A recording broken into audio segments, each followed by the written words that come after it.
We'd all prefer to be in the Champions League, but we're not. We're in the Europa League.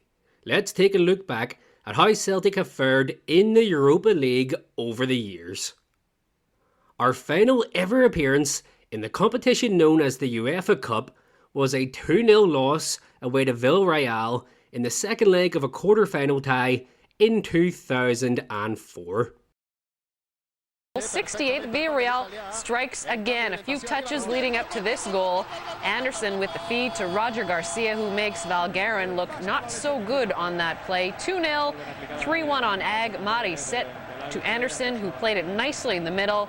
That leaves Celtic with plenty of work to do. That meant Celtic's first ever appearance in the Europa League came in the inaugural group stage in the 2009-10 season. It was almost a dream grudge match draw, as Celtic were put in a group with Rapid Vienna, Hamburg and Hapoel Tel Aviv. Unfortunately, Tony Mowbray was manager at the time, and we were pretty shit. The opening game saw Celtic lose 2-1 in occupied Palestine, having initially gone ahead through a Georgia Samaras goal. Next up was a home draw with Rapid Vienna in the first meeting between the sides since the infamous 1984 encounter. Celtic had won 4-3 on aggregate back then, following up a 3-1 loss in Austria with a 3-0 triumph in Glasgow. Faber is the man at the back for Rapid. Good control from McGarvey, that's for Burns. Won the ball to the keeper and the referee has given the goal. The Austrians go mad, Burns gets the third. However, UEFA struck Celtic's 3-0 win from the record books and ordered a replay to take place at a neutral venue, which turned out to be Old Trafford, following alleged crowd violence with a bottle said to be thrown from Celtic fans that hit a Rapid player, except it never actually hit him. Rapid would go on to win that game in Manchester by a 1-0. Well, at Celtic Park in 2009, the score ended 1 each. Scott McDonald would equalise for Celtic after Nikita Jelavic had put the Austrians ahead just a few months prior to his eventual arrival at Ibrox. Next up came a home tie against Rangers' football friends Hamburg. Even a Susan Boyle on-field cameo at half-time wasn't enough to inspire Mowbray's side, who suffered a 1-0 loss to the Germans at Celtic Park. Hamburg had chanted Glasgow Rangers throughout the game in Glasgow.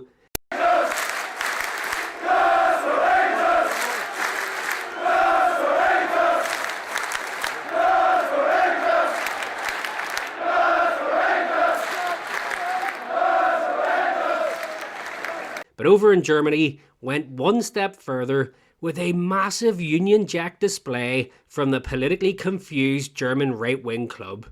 A dull 0-0 draw was played out, though in fairness this was a decent result for a struggling Celtic team at the time against the side who were then second in the Bundesliga. A victory was thankfully recorded at home to Hapoel Tel Aviv. A 2-0 win came courtesy of goals from Georgia Samaras and Barry Robson, though just 35,000 fans were in attendance on the night.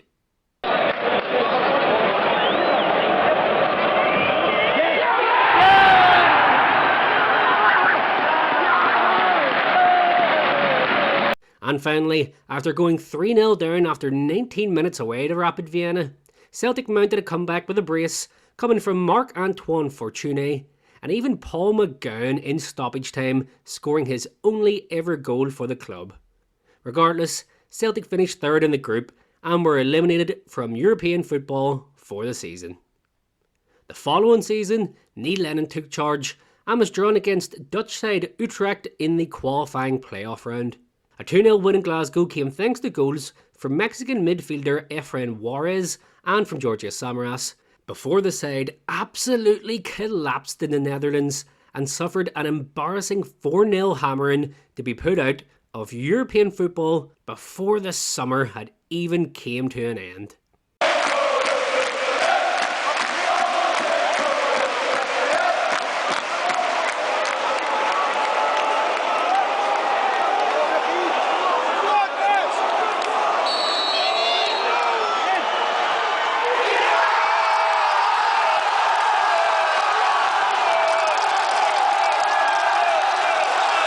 In 2011, Celtic went straight into the Europa League qualifying playoff round and were drawn against Swiss outfit Sion. A 0-0 draw at Celtic Park was followed by a 3-1 loss in Switzerland. However, in a role reversal from the Rapid Vienna fiasco, this time Celtic were the beneficiaries of a UEFA decision. The Swiss side had fielded several ineligible players throughout the tie, with one of those players, Pascal Fienduno, even scoring 2 goals in the 3-1 second leg win over Celtic at Switzerland. As such, both games were changed to 3-0 victories for Celtic. The sporting news tonight as well, isn't it, David? Big about turn. Yes, Sally, thank you. Good evening. The big news tonight is that Celtic are back in the Europa League. That's the competition they were knocked out of by Sion. The European football's governing body UEFA have kicked the Swiss club out of the tournament. Then in the group stage, Celtic were drawn alongside Atletico Madrid, Udinese and Rennes. The opening game saw Celtic lose 2-0 in Spain, with Atletico's goals coming from the free-scoring strikers Falcao and Diego Forlan. Next up was a 1-1 draw at home to Udinese. Ki Sung-young's penalty had put Celtic ahead early on, only for the visitors to be awarded a controversial late penalty in the dying minutes to equalise.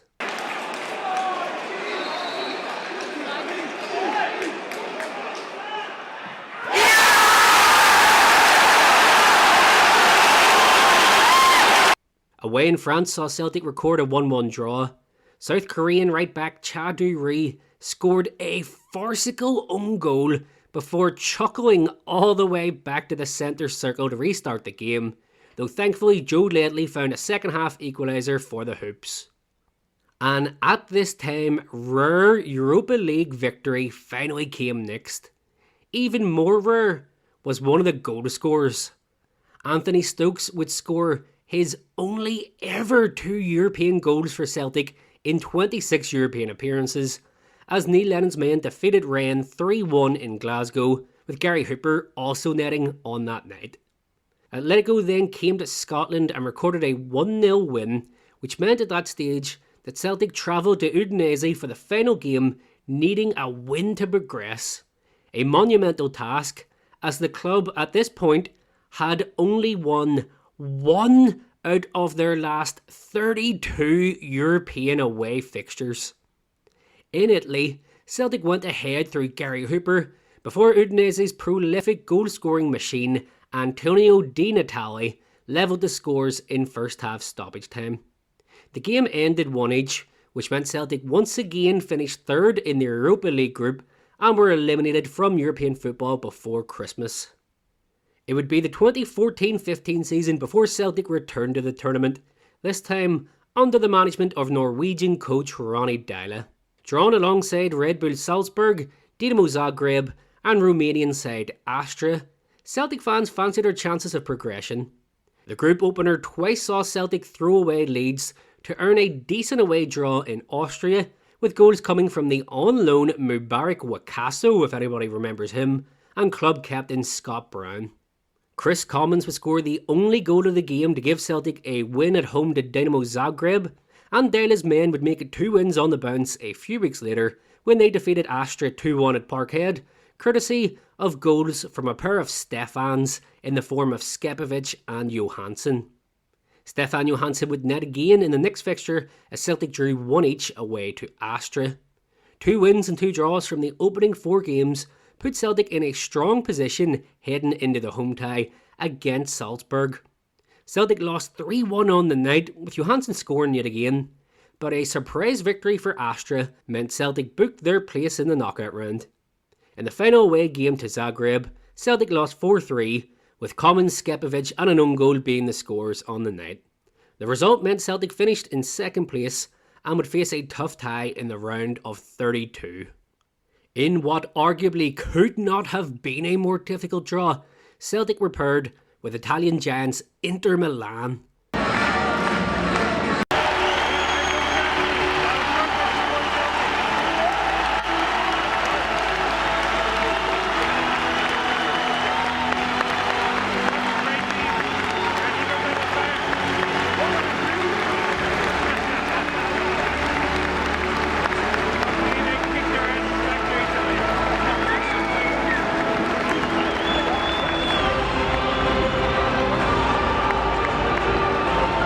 Despite a few Craig Gordon blunders and going 2-0 behind early on, Celtic battled back in the first leg with goals from Stuart Armstrong, an Inter own goal, and John Guidetti's stoppage time equaliser to record an impressive 3-3 draw.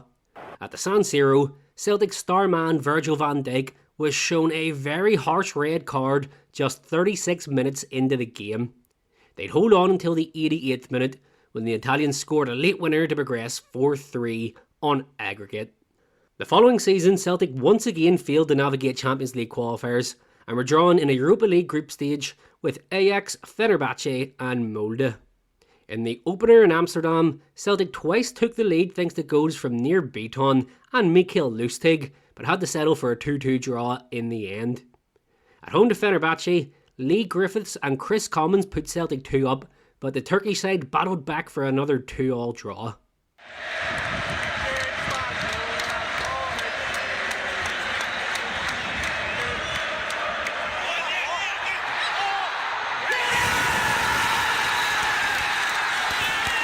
In Norway, Celtic were defeated 3-1 by Molde, who were managed by the returning Ole Gunnar Solskjaer. Celtic's goal came from Commons, and the night is most infamously remembered for Commons' furious reaction as he was subbed off, getting into a massive bust-up with Ronny Deila and his assistant manager John Collins. Things got no better at Celtic Park. Commons scored once more, but Molde came from behind to win 2-1, with one of their goals coming from future Celtic winger Mohamed Elyounoussi. After that was another home defeat. A Cal McGregor goal put Celtic ahead, only for Ajax to fight back and win 2-1, with future Rangers winger and bottle squirter Vaclav Cherny scoring a late winner for the Dutch side. In the final group game, another Chris Commons goal earned Celtic a point away to Fenerbahce, but it wasn't enough to stop Celtic from finishing bottom of the group and crashing out of Europe once more.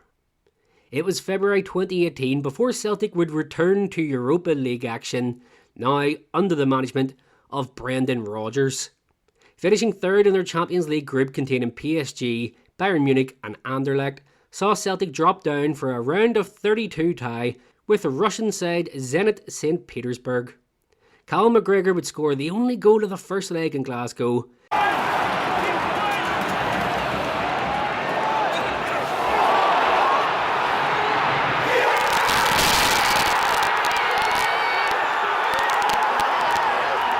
But Zenit recorded a comprehensive 3-0 victory in Russia to progress.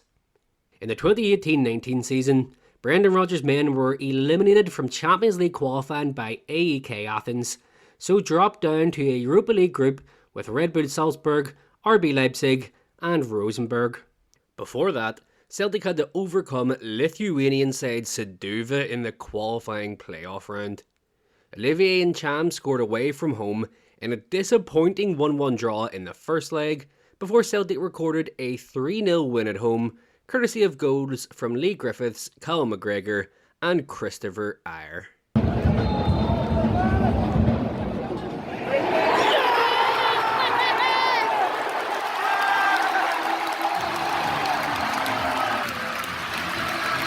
In the group opener, an 87th minute goal from Lee Griffiths was enough for Celtic to defeat the Norwegians 1-0.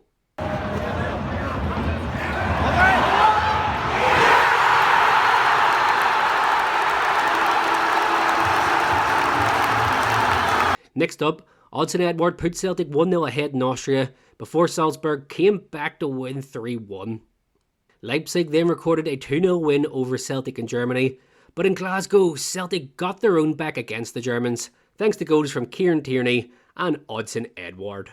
Celtic then travelled to Norway and earned a 1-0 win away to Rosenborg, thanks to a Scott Sinclair goal, and even a 2-1 defeat at home to Salzburg in the final group game wasn't enough to prevent Brendan Rodgers' men from qualifying for the knockouts, with a late Olivier Ntcham consolation goal being loudly cheered because results elsewhere went in Celtic's favour.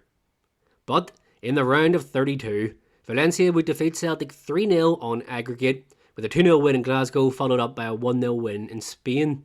Just 5 days after the second leg defeat to Valencia, Brendan Rodgers would leave his job at Celtic to join English Premier League side Leicester.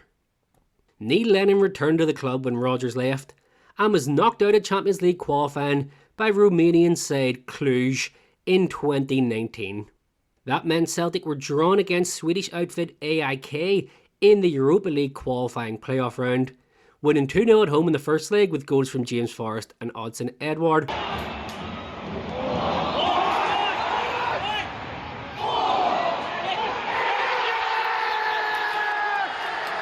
Before recording a 4-1 win away in the return fixture with goals from Forrest, Mikey Johnson, Christopher Jullien and Lewis Morgan.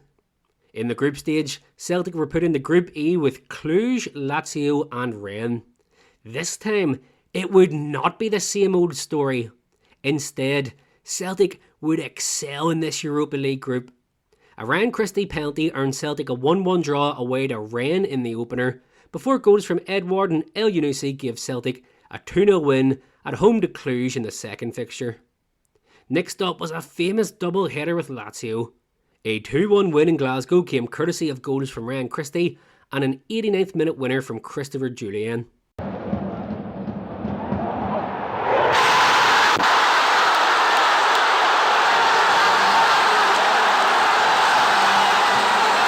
Over in Rome, Lazio once again took the lead, but Celtic once again fought back to win 2-1.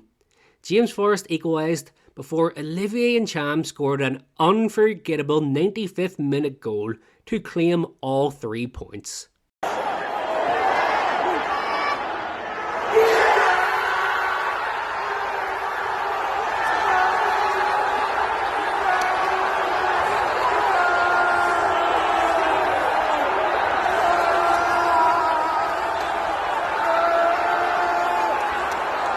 Next up, Neil Lennon's men earned a 4th consecutive victory with a 3-1 win at home to Rennes, thanks to goals from Lewis Morgan, Ryan Christie and Mikey Johnson, with a 2-0 defeat away to Cluj in the final game, proving an irrelevance. Celtic, for the first time in club history, finished top of a European group stage and progressed to the knockout rounds. Hopes were high at this point, and the Hoops were given a decent draw against Danish side Copenhagen. A 1-1 draw away with another Edouard goal raised supporters' expectations ahead of the return game in Glasgow, which occurred shortly before the COVID close down.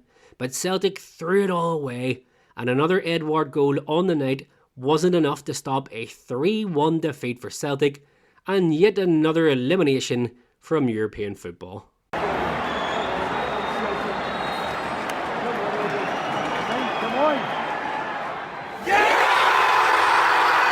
The COVID season followed, and in a truly miserable campaign, Celtic were drawn in a Europa League group with AC Milan, Lille and Sparta Prague. In behind closed doors, one-legged qualifiers, Celtic first eliminated Latvian side Riga with a 90th minute goal from Mohamed Elyounoussi, before then knocking out Bosnian opposition in the form of Sarajevo with another 1-0 victory coming courtesy of a goal from Odsonne Edouard. An Elyounoussi goal away to Milan in the opener did nothing to prevent a 3-1 defeat, before the same player scored a double to put Celtic 2-0 up away to Lille in the second fixture, only for that game to end 2 each. Next up came an infamous double humiliation for Celtic. Lee Griffiths was scoring a 4-1 home defeat to Prague, where on-loan Irish international defender Shane Duffy would give a historically bad performance against a Sparta team who were severely weakened, with most of their regular starting 11 missing the tie with COVID. Manager Neil Lennon apologised to the fans and promised it wouldn't happen again. Then, 3 weeks later, Sparta Prague defeated Celtic 4-1 again, this time the Celtic goal coming from Edouard. Away to AC Milan, a Tom Rogic goal and another Edouard strike put Celtic 2-0 ahead early on in a game they would eventually lose 4-2, before an unexpected yet ultimately meaningless 3-2 win over Lille arrived in the final game, coming courtesy of goals by Christopher Jullien, Callum McGregor and David Turnbull. Celtic finished bottom of the group with just 4 points. The following season, Ange Postecoglou was appointed as Neil Lennon's replacement. Celtic arrived in Europa League qualifying after being knocked out of an early Champions League qualifier by Danish side Midtjylland. Drawn against Czech side Jablanek, Celtic recorded a 4-2 away win in the first leg with goals from Leo Abada, Kyogo Furuhashi, James Forrest and Ryan Christie. In the return fixture, a David Turnbull double and James Forrest strike gave Postecoglou's men a 3-0 win on the night. Then in the playoff qualifying round, Celtic defeated Dutch outfit AZ Alkmaar 2-0 in the home leg with goals from Kyogo and an own goal, before a Kyogo goal in the away game 2-1 defeat was enough to book Celtic a place in the group stage alongside Real Betis, Bayer Leverkusen and Ferencváros. Celtic battled valiantly in the opener, but even goals from Albion Ajeti, Josip Juranovic and Anthony Ralston weren't enough to prevent the Hoops falling to a 4-3 defeat. Next up came a harsh lesson for Ange's all-out attacking style as Leverkusen came to Glasgow and recorded a 4-0 win. This was followed up by a 2-0 win at home to Ferencváros thanks to goals from Kyogo and another own goal. Over in Hungary, Kyogo, Jota and Abada strikes were enough to earn Ange's men a 3-2 win. In Germany, Celtic went 1-0 down before Juranovic and Jota goals put them 2-1 up, only for Leverkusen to win 3-2 in the end. Celtic were out at this point and fielded a highly weakened team for the final group game at home to Real Betis, yet goals from Stephen Welsh, Ewan Henderson and a David Turnbull penalty meant Celtic won 3-2 on the night. Well, that game was Celtic's last to date in the Europa League up until this week when Brendan Rodgers' side will return to the competition. How do you think Celtic will fare this time? Let me know in the comments.